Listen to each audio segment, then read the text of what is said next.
కోట గారు 4 దశాబ్దాల ఒక ప్రయాణం. నేను తెలుగు ఇండస్ట్రీకి వచ్చే ముందు బెంగళూరు నుంచి ఆయన సినిమాలు చూసేవాడిని.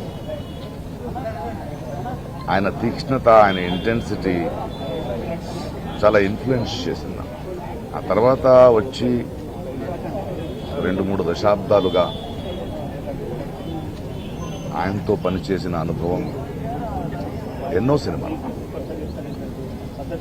చాలా విశిష్టమైన వ్యక్తి. అందరికి నచ్చడు.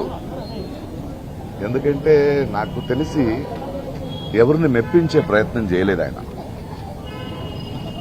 అద్భుతమైన నటుడు. ఎందుకంటే ఆయనకంటూ ఒక అవగాహన ఉండేది, ఆయనకంటూ ఒక సటైర్ ఉండేది. పరిశ్రమలో మనం చాలా మంది నటులను చూస్తాం, కానీ ఏదో ఒక డైలాగ్ రాసిస్తే దాన్ని అలాగే చెప్పడం కాదు.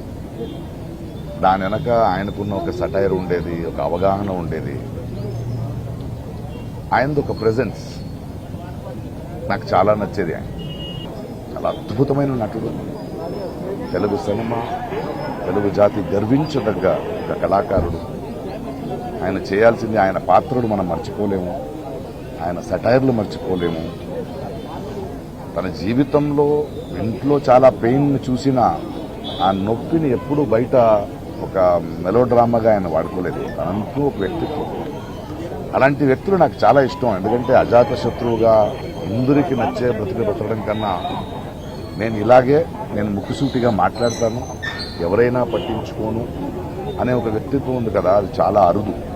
అలాంటి ఒక అద్భుతమైన వ్యక్తి, అద్భుతమైన కళాకారుడు. Will go to miss him.